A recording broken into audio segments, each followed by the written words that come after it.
Hello my lovers of horror, and today I'm going to be reacting to a video from Don't Scare Claire called The Ghost of Elvis Presley Part 1 Graceland. I would like to thank Don't Scare Claire for allowing me to react to her videos. I will leave a link to her YouTube channel down below in the description, along with the video that I am reacting to. Okay guys, let's get straight into the reaction. Elvis Presley was the king of rock and roll, instantly becoming a sensation when he first burst out onto the scene with his heartthrob looks and his provocative dance moves, continuing all the way through his movie roles and record-breaking residency in Las Vegas. Even today, he's adored by millions of fans worldwide, decades after his death, with over 500,000 people still making the pilgrimage to Elvis's home at Graceland every single year. So it's no surprise that the ghost story started almost immediately after the news of the king's passing broke, or potentially 42 is young, guys. It really is. It's really sad that he died. I wasn't a big fan of him. I did like some of his songs, and I did watch the movie. I believe the guy that played him was called Austin Butler. He did a really good job. Okay guys, look back in the video. even before that. Elvis Aaron Presley was born on the 8th of January 1935 to Vernon and Gladys Presley in Tupelo, Mississippi. And Elvis was actually a twin, which I had no idea about until I started looking into this story. But unfortunately, his brother Jesse was stillborn, so Elvis grew up as an only child. Apparently, this did affect Elvis quite a lot. It said that he lived his life with this guilt that he got to live and his brother didn't. Although some people turn it on its head and say that it was because he lost his twin brother at birth. Jesse sort of acted as a driving force in Elvis's life that pushed him to become the absolute icon that he did. It is said though that his mother Gladys once said that you're living for two, which I would say wouldn't exactly help the guilt. But either way, this man lived a life in the 42 years that he was alive. He packed so much in that if I was to go into detail, we would be here for hours. So here's kind of like a very brief rundown of the king's life. It's not comprehensive by any stretch of the imagination, but it gives you a bit of context for the stories that we're going to get into a bit later. And just so you know, this will be a two-parter because there are so many stories that I couldn't fit them all into one video. There is a lot to talk about. So a little about Elvis's life. In 1954, he started his singing career by recording some acetates at Sun Records in Memphis. And by 1956, Elvis was causing mass hysteria at his shows wherever he went. He was already becoming this huge sensation. In March of 1957, Elvis buys Graceland for him, his parents, and his grandmother, Minnie May, to move into later that year. And Graceland is just gorgeous. It used to be this huge 500-acre farm, but when Elvis bought it, I think he only got sort of like around 13-ish acres around the house, which is still like a decent enough property. But the year after that though, 1958, is when Elvis started his 2 years of military service. In August of that year though, he's granted emergency leave when his mum Gladys falls ill with hepatitis. And unfortunately, she would pass away on the 14th of August, 1958 at age 46. And this crushed Elvis. He was absolutely devastated. They had such a close bond. Obviously, Elvis adored his mom, and Gladys was extremely maternal, very protective over her surviving son, so it makes sense that this was a huge blow to Elvis. She was buried at Forest Hill Cemetery just down the road from Graceland, and after the funeral, Elvis reports back for his military service. And it's while he's stationed in Germany at a house party in 1959 where he first meets Priscilla, who will go on to be his wife on the 1st of May 1967. Elvis is busy working, he's filming movies, recording music, mostly the soundtracks to those movies, pretty much as soon as he got out of the army in March of 1960. But literally 9 months to the day after getting married, Priscilla gives birth to Lisa Marie Presley. And Elvis is obviously absolutely made up. He's so happy to be a dad, but he's less than happy with his career at this point. I mean, the emotion was a lot stronger than that. He was so frustrated with the direction that Hollywood was kind of pushing him in, and he was really starting to miss performing his music live, but he'd get the opportunity to go back to his roots and perform live in front of an audience in the 1968 TV special just called Elvis, although it's often referred to as his 68 comeback special. Because that's what it was. It was a comeback to performing his music live again. He then signed on in 1969 with the International Hotel in Las Vegas, which I'm not going to talk about because that's all part two. But by this point, he's back into the music, into performing live, really working hard, but there's trouble in his and Priscilla's marriage by the early 70s, and by 1973 they're divorced. Elvis just throws himself back into his work though, constantly touring and performing, but as the 70s wear on, his health is starting to deteriorate, which brings us on to the 16th of August 1977, the day that Elvis died. And people have very very strong feelings on what happened, how Elvis really died, but the official cause was listed as heart failure. Some believe that it was a combination of his addiction to prescription drugs and an unhealthy diet that led to constipation, and that was the reason he was found in the bathroom. But the book, The Death of Elvis, What Really Happened, paints a different picture in that the prescription drugs had a lot more to do with it. And apparently that there were like cover-ups and all sorts going on. But the fact is that the king passed away aged just 42 years old at Graceland on the 16th of August, 1977. Elvis was buried at Forest Hill Cemetery on the 18th of August alongside his mum Gladys. But there was actually more death that happened at his funeral. Obviously his funeral was a huge affair. Thousands of people came to line the streets to pay their respects to one of the biggest stars in the world at the time. But outside the gates of Graceland, two 19-year-old fans were killed when a drunk driver ploughed into the crowd, which is just absolutely awful. And literally days after the funeral as well, on the 29th of August, 4 men were arrested for attempting to break into the mausoleum in the cemetery and hold Elvis's body for ransom. So on the 2nd of October 1977, Elvis and his mother Gladys were moved to the meditation garden at Graceland. And that's where they've remained ever since. And so now the meditation garden is the final resting place of Elvis, his parents Vernon and Gladys, his grandmother Minnie May, his daughter Lisa Marie, because unfortunately she died on the 12th of January 2023, and his grandson, Lisa Marie's son Benjamin Keogh, as he died in 2020. There is also a memorial to his twin brother Jesse, as he's still buried in Tupelo. Also, just a funny little side note,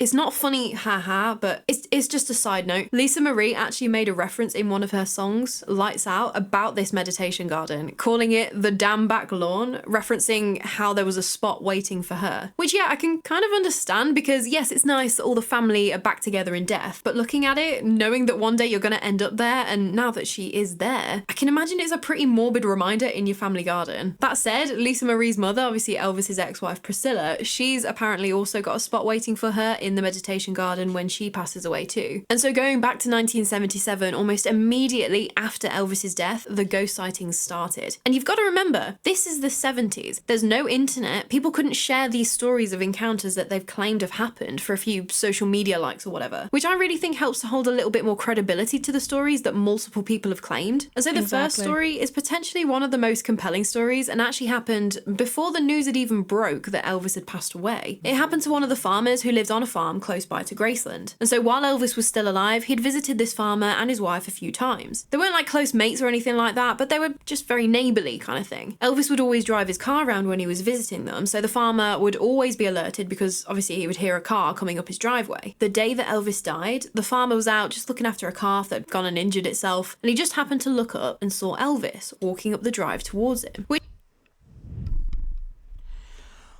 What would you do, guys, if you saw a dead relative that you knew that passed away a day after the funeral?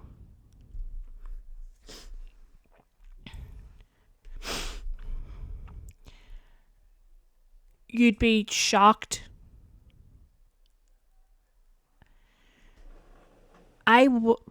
You'd be shocked.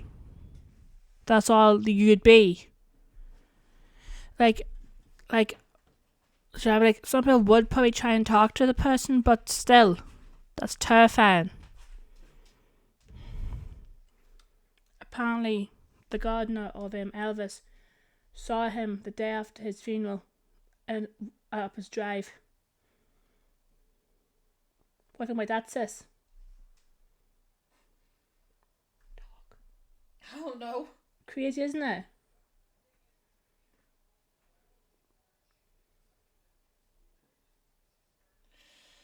Just proves stuff, doesn't it? Which to the farmer was a little odd that he hadn't driven up as he usually did. Maybe just fancied some fresh air or something. Not beyond the realms of imagination. But there was what looked like blue fog surrounding Elvis. Again, the farmer just thought maybe his eyes are just being a bit weird and he didn't think much of it. So he just called out to Elvis saying like hey, how you doing? And Elvis responded saying, hey, I've come to say goodbye for a while. Which, again, very odd. But maybe he was going away on a world tour, or he's moving away from Graceland for a while or something. Before the farmer could respond, his wife came out of the house house and called over to him and said that they'd just announced that Elvis Presley has passed away over the radio. When the farmer looked back in the direction of where he'd just seen Elvis literal seconds ago, there was no one there. So that one's super weird. Like, if it really did shake out the way that the farmer says it did, he had zero prior knowledge that anything was even wrong with Elvis at that point. And so that experience is definitely the most, like, your typical ghost story, but it kind of wasn't the only one that was reported on the day that Elvis died. Because when Elvis Presley did die, he was such an icon around the world that his death was one of those where you always remember where you were when you heard the news. But a lot of people, apparently, reported having visions that just popped into their heads on the day that Elvis died. Like images filling their minds, like almost obtrusively, of Elvis's life, his music, his movies, and then of his death, of him in a coffin and him reunited with his mother Gladys in heaven. But the thing was, these people hadn't heard the news yet that he had passed away. And so when they eventually did hear it, it made the visions all that more weird. And I don't know about this one. I think it absolutely could be a phenomenon. He was such a huge figure in the world. Everyone knew him. And so when he died, did that sort of, I don't even know, like energy send a ripple throughout the collective unconsciousness? Although I am very aware that that does sound quite woo. What do you think, sis? I don't know. Are they really out here cloning motherfuckers, like? Like, taking their DNA? Because I did hear, like, the likes of, like, oh, you know, I saw MJ walking around somewhere, you know, when he was supposedly, you know. It's like if you see, it's like if any of your guys, like, if any of your subscribers watch anime by any chance, it's like if Mizuku, it's like Midoriya, Izuku Midoriya, it's like if he died, right, but then like flipping like him, All Might saw him the next day walking around, you know. It's like that. You're like, what the fuck? So and it's kind of like, you know, if any of my fans saw the Star Wars movies, the original ones, Han Solo was cryogenically frozen. Yeah. So could that be a thing also? And they're actually seeing him walking around. You see, the government fucking lies about everything. If you think they care about you, they don't really. But like also too, right? People do say like once the person leaves the industry, that is leaving the character, and the person's away somewhere else living a normal life. Very interesting. Right, back to the video, guys. Maybe he's somewhere with a different name. Could be. Maybe he called maybe he called Emmett, but not really Elvis anymore. We don't really know because he had gone through so many changes. You know, like physically, you don't really know. Him. But then, right, apparently, people were saying, right, oh, you know, his weight gain because it was fluctuating a lot, and people were going like, oh, it's because his brothers were stepping in. But here's the thing, right, his brother was a stillborn and died. Yeah, so that wouldn't make any sense. But like, I'm not saying, you're not saying, nobody else is saying he hasn't got more than one brother. No. Because like, if I was a singer, I would want to protect you as much as possible. Do you mean? So maybe he does have twin brothers, another tons of. For all we know, he could have 5 brothers. For all we know. Yeah. Plus him. Maybe. You just don't know. It's like if Johnny Depp mysteriously died, but like we saw him walking around the next day. Exactly. Yeah. With a different name, but looks the same. Exactly. But he might be acting differently though. True, because it's a character they're playing at the end of the day. No, I mean, I said the actor died, and then like the next day he looks the same, but he acts differently. Yeah. Besides from someone who knew him in real life would know, oh, that's not how you acted when you were, you know. Yeah. So like, what do you think about, you know, like, it's just crazy because one hand you go, no, hold on, he's fucking dead. Yeah. You know, the cemetery. Like, I've been there, like I was there when he died. Like I saw the pictures and all. Yeah. But then, and I know, guys, this is far-fetched and it's just think like this way. So it's our opinions at the end of the day. Yeah. It's not really fact. So yeah, and guys, wait, if you have an opinion on you think if he's dead or not, please let us know down in the comment section. And if you think he's really going around with a different name, but like we don't know, we can't recognise him because he might be so old now if that's the case. Yeah. Oh, that's a saying something. There's a preacher that sounds just like him. Oh. But here's the thing, though. No, that's a coincidence. Sounds like him. Yes, but there's people on the internet going, oh, they're like, oh, why isn't he saying, it's me? But like, to be honest, right, who would say, right? Why would he say, it's me, if he was laying down low? Yeah, I know what you mean. Yeah. Do you mean? Because like, guys, I know that you know this, but for getting teenagers like 18, 19 year olds,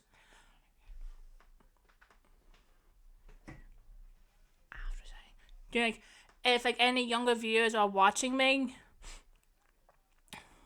and I mean young teenagers are watching me, they're characters at the end of the day, guys. Do you know? I think we all know that. It's just I know, but like K-pop, for example, really weird thing to mention. Start on that. But the characters, I'm a fan of it, yeah. the characters.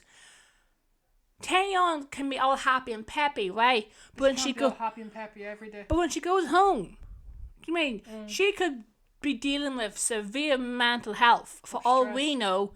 Exactly. It's like how Jung he offed himself because of all the stress he was put under, and he couldn't really tell anybody or get any help because that was so taboo for her. Exactly. Alright, guys, back to the video.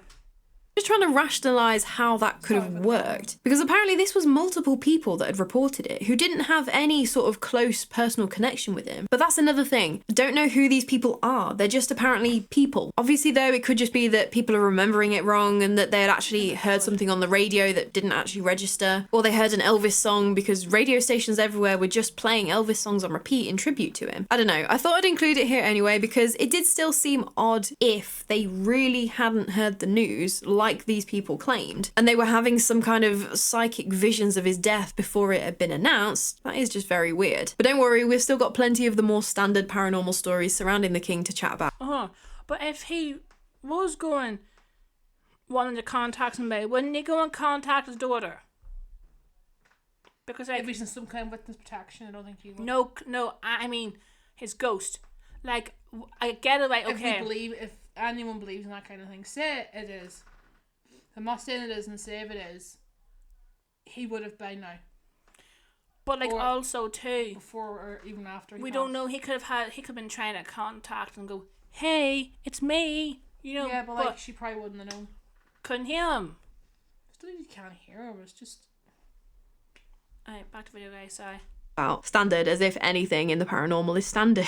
But it seems like a lot of the activity reported naturally centres around Graceland itself. And it's interesting that potentially paranormal sightings of Elvis boomed in the 80s when Graceland was opened up to the public in 1982. Apart from the upstairs, that's not open to the public. Apparently it's been left as it was on the night he died, and only Lisa Marie when she was alive, Priscilla, and the Vice President of Archives and Exhibits at Graceland, Angie Marchese, are allowed up there. And then just a very select few people have been allowed up there with permission, basically. Billy Idol posted on his Twitter that he'd once gone up there with Lisa Marie, and Nicolas Cage, who's a huge Elvis fan and was married to Lisa Marie for a time, he's been allowed up there. But other than that, it's totally off limits. For the right reasons, I think. Obviously Elvis's bedroom, that's a very private space, and it's only right to me that the family want to hold some of Elvis back just for themselves, just to have a little bit of privacy. And then of course, blocking off the bathroom where Elvis was found, if you open that up to the public, it's just going to become a macabre spot that people... Yeah. Touch. Slap. People could be trying to swab stuff to get his DNA. Yeah. Or go, oh, I'll take a tourist seat. That's where he sat on. And sell it. People do really weird things, sis. You know K-pop fans. Especially the Sangs. That means obsessed, that means life fans for guys who don't know that means in English calls life fan. People are just going to flock to just to see the scene of his death alone. So I totally get why they wouldn't want just anyone going on up there. Apparently there may have also been some structural concerns about allowing the amount of foot traffic upstairs day in, day out too. But there's still more than enough on display to make it worth a visit. Really, and so the most common phenomena, I don't really think it's paranormal. It might be, but it's potentially more to do with the human mind, is that people can feel the presence of Elvis at Graceland. And this is reported a lot throughout this whole story. Like And it's like, are they seeing him because they want to see him? Or are they projecting it and they're seeing him? Or they're manifesting it and not even him. Sorry. Like, the mind's a powerful thing at the end of the day. Dude, it could, seriously, for all we know, it could be, what's that called when it's like a loop, it's over and over and over again. Gosh. We should know this, guys. Yeah, we're into the paranormal. Imprint. Exactly, it's like an imprint, it's like a loop. Over and over. So like say 5 o'clock. Stone tape theory. Exactly. Say 5 o'clock he goes down and he has a bunch of Cheerios. You're seeing him every day at 5 o'clock. No, you probably don't even see him, you probably hear him. Either hear him or see him downstairs 5 o'clock every day after he passed away. Yeah.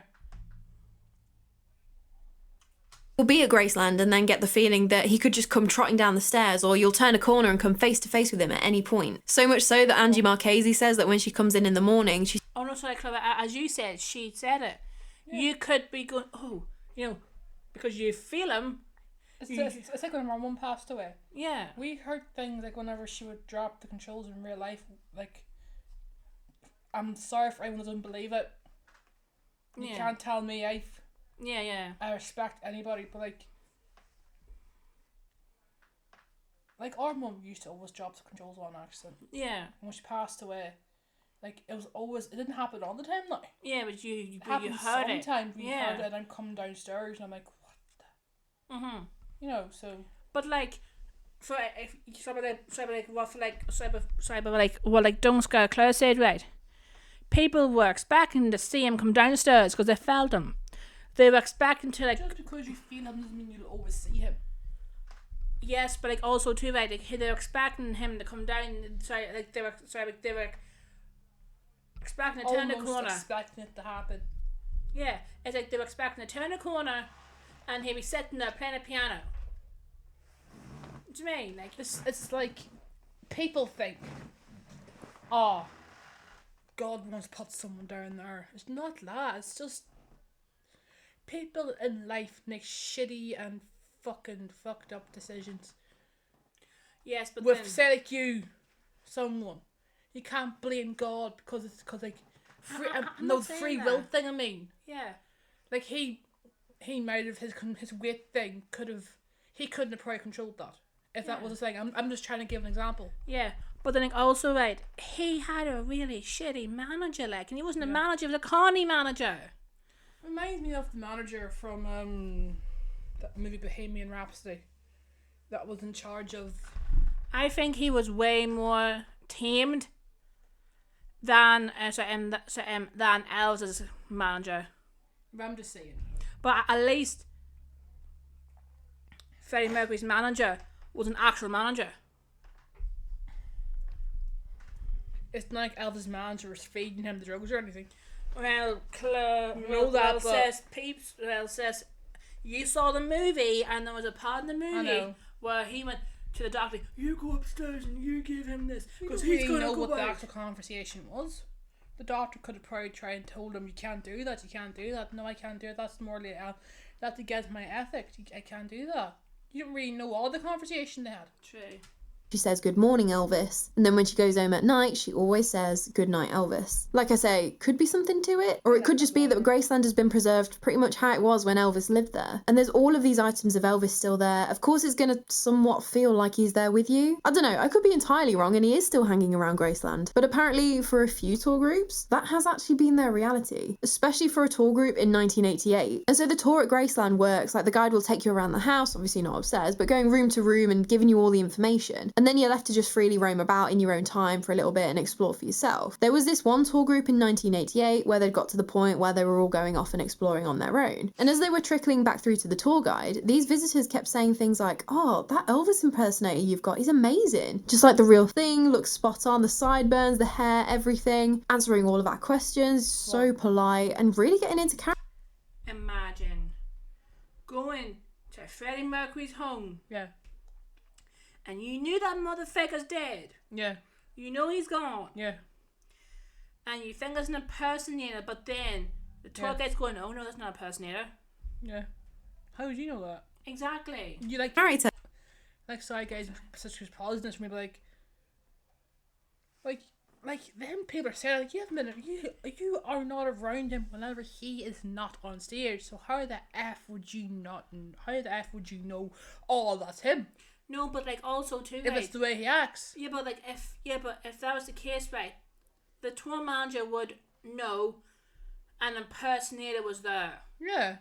Because like, he'd probably been around him 24/7 almost. Even asking us what we were doing in his house. Such a fun little touch. The tour guide is getting more and more concerned with each visitor that comes up to us saying that, as they don't have an Elvis impersonator. And they were so concerned to the point where they got security to go over the entire house and grounds, just in case there was a nut job that had broken in and was for some reason impersonating Elvis. Of course, they didn't find anyone. And apparently this has been reported a few times over the years, especially in the 80s, but that time in 88 was just insane because it was pretty much the entire tour group that was reporting the same thing. And not even in a like, oh, you saw Elvis, well, I saw him too. It was more of a, oh, wasn't that Elvis impersonator amazing? Really good. It is also claimed that the apparition of Elvis has been seen peering out the windows at Graceland, and he's apparently also been spotted among the graves in the meditation garden and in the tree line around the property. People have also reported seeing Elvis's face in the reflections of the glass display cases and things like that. And I don't know. I feel like the tour group story, that's different in a way that they're not saying that they saw Elvis. They saw a solid, what looked like to them, flesh and blood impersonator. And that's an extremely compelling, potentially paranormal story when you add to the fact that Graceland, especially at that time, did not have impersonators or tribute artists or anything like that. But then these stories of seeing the apparition of Elvis in various places around Graceland. As usual, I don't want to discount anyone's experiences. I wasn't there. I'll never know what you did or didn't see. But part of me does wonder if people are just geared up. They're mentally conditioned ready to be seeing Elvis there at Graceland. You know his life from learning about it in the museum. You're visiting his home, so you're probably a fan. And let's be honest, you know he died there. So that's surely going to be playing a part on some sort of subconscious level. Even so, there's still plenty of other, potentially otherworldly phenomenon going on at Graceland. The Jungle Room, or as Elvis called it, the Den, is apparently particularly active. He loved this room, and it was the room where he actually recorded some of his music in the 70s. People have apparently, again, seen the apparition of Elvis in this room. One thing that is sometimes reported as well is that visitors will hear the sound of Elvis singing coming from upstairs. Obviously, no one is allowed upstairs, and there aren't any speakers or anything playing his music. But of course, again, could it just be the conditioning of you're in the right place to hear Elvis music, so that is what you hear? I don't know, just another perspective, an outsider's opinion, and I'm happy to be proven wrong in the comments. If you've ever experienced any of these things at Graceland, please let me know. But there's one phenomenon that takes place long after the visitors have gone home for the day and Graceland is locked up. Apparently, at 2:30 in the morning, a large black limousine will appear at the gates of Graceland, drive through the closed, locked gates, and make its way up the winding drive. Obviously, the people who experience this are convinced that it must be a limo bringing the king back to his home. But all this unexplained activity at Graceland didn't actually start with Elvis's death. Because there are some reports too that Elvis's mum Gladys may have returned to Graceland after her death to potentially keep an eye on her son. One time, Elvis's dad Vernon and stepbrother Billy Stanley were staying over at Graceland while Elvis was away filming a movie, I think. And so Vernon and Billy are downstairs watching TV. It was just the two of them in the house, no one else. And then Billy starts hearing these noises coming from upstairs. He turns to his dad and he says, "Can you hear that? They sound like footsteps." Vernon can't hear anything, and so they go back to watching TV. But Billy keeps hearing these footstep noises coming from upstairs.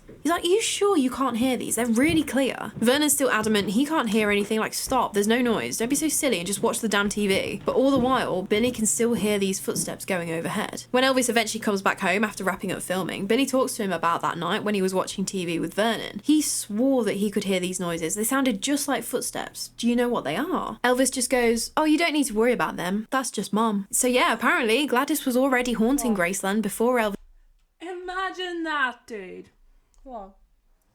Elvis said to his bro, nothing to worry about, it's just Ma. It's just Ma. It's just Mum. The footstep, nothing to worry about.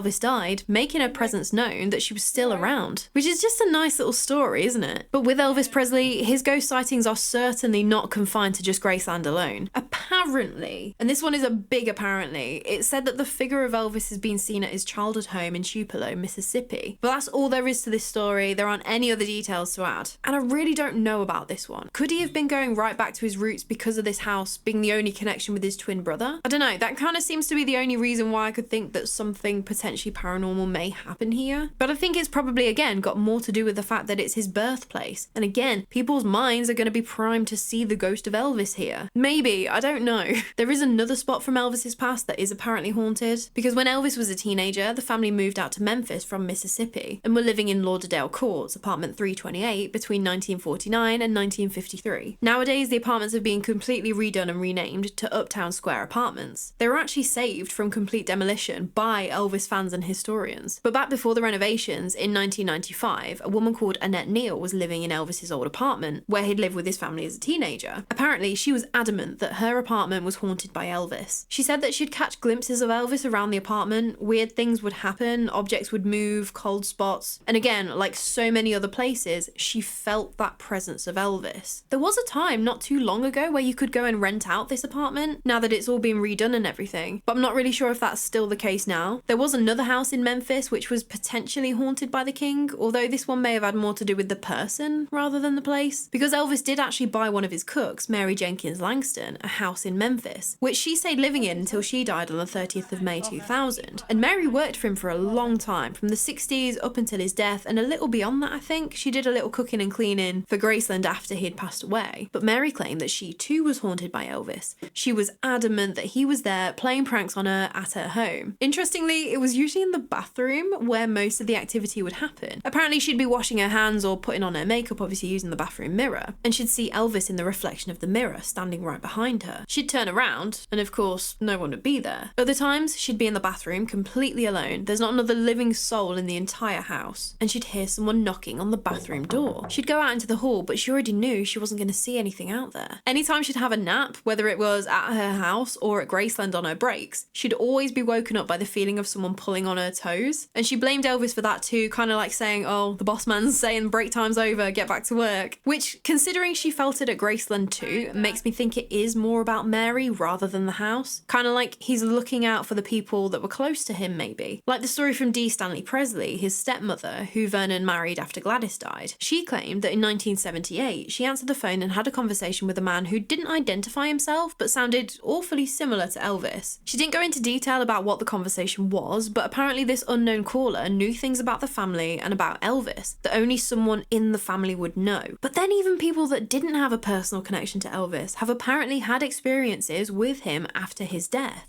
Because it seems that he was, at least for a time, partial to doing a spot of hitchhiking. In December 1980, a truck driver called Jack Matthews was driving along at night on the highway, about 100 miles west of Memphis. He'd just pulled into a service station for some fuel, and he saw a guy walking on the side of the highway. This guy was apparently wearing a military uniform and had a bundle tucked under his arm. Jack called out and asked the man, "Where are you headed?" And he responded, "I'm going to Memphis to see my mama and daddy." And he felt bad for the guy, like it's the middle of the night, super dark, and it's a long old way to Memphis, like 100 miles. He says, "Come on, get in the truck, I'll give you a lift." And they just got chatting, as you do, about the music they were into and the cars they liked. And the hitchhiker said that he loved Cadillacs. He loved them so much that he owned several of them, which was a bit sus. Like, why are you out here hitchhiking if you've got multiple cars? But okay. They carried on driving, time was passing, and Jack felt comfortable enough in this guy's presence, so he started opening up about some problems that he'd had personally, specifically with alcohol. The hitchhiker immediately understood, and he actually shared that he'd struggled with prescription drugs, painkillers, sleeping pills, that sort of thing. They were starting to approach Memphis by this point, so there were a few more streetlights around, so the cab of the truck was kind of getting lit up a little bit more, and Jack could start to make out some of the features of this hitchhiker's face, and he looked very familiar. Jack realised that he'd never actually formally introduced himself at this point, so he just goes, "Oh, by the way, I'm Jack Matthews, truck driver, nice to meet you." The passenger turned to Jack and said, "I'm Elvis Presely, sir," which, stunned, to say the least, what would you even do in that situation? Elvis asked to be dropped off at Elvis Presley Boulevard, which Jack did, just down the street from where Graceland was. And that was it. Jack never saw the apparition again. Apparently the phenomenon has been reported a few times over the years, but that was the only actual story I could find. Even so, that would be a pretty cool experience to have, knowing you've just shared a 100-mile journey just chewing the fat with the king. And so while his life was the very definition of a candle burning twice as bright, also burning half as long, all of these stories of paranormal reports does leave you wondering, after his death, did Elvis Presley ever truly leave the building? And so what do you think? Obviously this is just part part 1. I have plenty of ghostly Elvis stories to throw at you next week, all around the Las Vegas sightings and a little bit extra. But I am interested to know your thoughts, because I don't doubt for a second that in some capacity, at least for a time, Elvis came back after death, especially for the people close to him. And it just makes sense that a lot of the activity is centered around Graceland, this family home that he bought when he was just 22, and that served as his one constant, his family base for the next 20 years. No matter where he was off traveling to, or recording, or working, or touring, or filming, whatever it was, he always had Graceland to go back to. And with all the other stories outside of Graceland though, you've got to remember that he was such a huge, powerful presence in life, and that maybe those places that he has allegedly been spotted, like his childhood homes and things like that, are they just residual? Because he was this huge character so full of life. Did he just leave an imprint on the places that he visited? Or, then again, because he was this big character, this international icon, who continues to be adored by fans well after his death, is it just tapping into some unconscious feeling, like you're in the places where you know this superstar used to live, or just has a connection to, and it's just more to do with his cultural significance rather than something actually paranormal? I don't know. I think for the places that I've spoken about today that aren't Graceland, that might have something to do with it. Graceland potentially is a bit of both, that maybe there's something still going on there, or at least there was at some point. Graceland just seems to make sense as a place that he would choose to go back to. Because for me, it's the story of the tour group in '88. If it really happened in the way it was reported, that's class A for me. When people see something that they don't even register as paranormal, those are by far my favourite stories whenever I come across them. Or something I haven't even touched on at all. Is he still alive? No, I don't think he is. Maybe those sightings of the... You said that he could be alive. Or he might not be.